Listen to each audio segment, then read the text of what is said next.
Kena mutasi Kapolri, Polwan pertama jadi Kapolres Salatiga kini diganti. Polri melakukan mutasi besar-besaran di jajaran perwira tinggi dan perwira menengah. Dalam mutasi kali ini, sebanyak 57 polisi wanita mendapatkan promosi jabatan, dengan 10 diantaranya menduduki posisi Kapolres. 1 diantaranya terjadi di Kapolres Salatiga. Jabatan yang sebelumnya dijabat AKBP Aryuni Novitasari kini diserahkan kepada AKBP Veronica.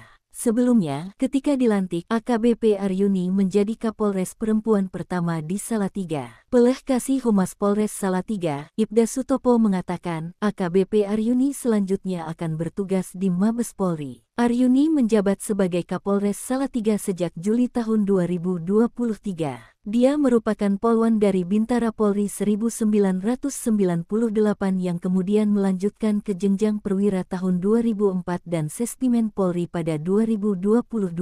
AKBP Aryuni Novitasari sebelum ditunjuk sebagai Kapolres Salatiga berdinas di SSDM Mabes Polri. Mutasi kali ini memperlihatkan polwan memiliki peran yang semakin strategis dalam kepemimpinan di Polri. Promosi ini menunjukkan bahwa Polri terus memberikan ruang bagi polwan untuk berkembang dan berkontribusi lebih luas.